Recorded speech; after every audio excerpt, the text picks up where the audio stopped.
چې څومره پاکستان الکی دي د ټولو د موږ سره پیژندل چې دا یو پښتون او یو ښکلی لیډر دی. ما 26 سال په سعودي عرب کې وتلی دي. مخکې به چې موږ کله تللو نو په ایرپورټ باندې به چې موږ ورته چې پاکستانی یم نو موږ لا به دا پاسپورټ خطا کړو هلته ودرېږه و انشاءالله چې موږ سر هم پکې څي نو موږ به دغې باندې سره خفه کېږو نو موږ به شهادت بولو. السلام علیکم ګرانو کتونکو تاسو ګورئ ایچ کے نیوز او زه یم حبیب الرحمن خاکسار. راغلی یو پی ټی آی جلسې ته. دلته پی ټی آی لخوا جلسه روانه ده. دلته یو مشر سره موجود دی. دې سره خبرې کوو چې نن جلسې حوالې سره څه ویل غواړي. السلام وعلیکم السلام ورحمت الله وبرکاته. تاسو نوم څه دی او چېرته نه تعلق لرئ؟ یاره زه خو حاجي باچا مین احمد او د خیبر ایجنسۍ نادر خان کلي سره د موږ تعلق دی. نن جلسې حوالې سره څه ویل غواړئ؟ چا راوستي په خپله راغلي؟ چې ما خو وروستي ټول بچیان ولاړ دي او د ما خپل اته زامن دي او دا مې د یو سر مسره د ګاډ او د هر څه سره راوستي دي نو د ډېرې خوشحالۍ نه موږ اختیار نه شو چې څونه خوشحالي هغې حد موږ له سره پته لګېږي نه. بلکل موږ له حد نه کېږي چې موږ به خوشحالي څومره اختیار کړو. او دې مینې عمران خان سره دومره مینې وجه څه ده؟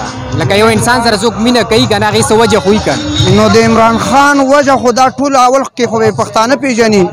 دا د موږ سره پنجابیان هم پېژندلي دا د موږ سره سندیان هم پېژندلي دا د موږ سره چې څومره پاکستان الکی دي د ټولو د موږ سره پېژندلي چې دا یو پښتون او یو ښکلی لیډر دی. دا خنایت نه کوي او دا یو غټه و ده.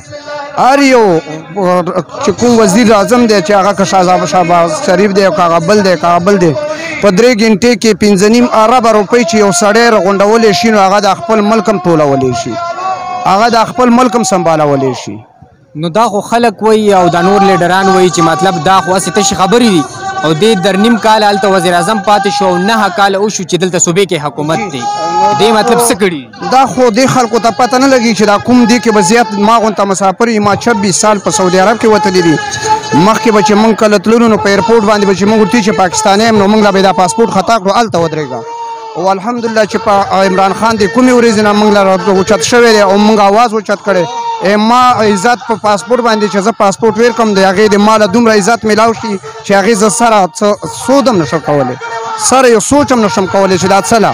نو زه اوس دا باندې ښه پوهیم چې واقعي چې عمران خان ایمانداره دی هغه د خپل ملک هر قسم ته پیغامونه خلکو ته کړي دي او هغوی ته پته لګېدلې چې پاکستاني او پښتانه ایمانداري خلک دي. دا مې کشر زوی دی دې نه کشر مې بل دی نور مې دا مې زوی دی او دلته مې دا نور زامن مې هلته په هغه کې ناستې وته څه پاس سټیج د ختلي نو زه به خپله تا له اوس د نورالحق صاحب تصویر چې هغه سره زه جوخت ناست یم زه خپله د دغې پالټۍ کس یم و انشاءالله چې موږ سر هم پکې څي نو موږ به دغې باندې سره خفه کېږو نو موږ به شهادت بولو.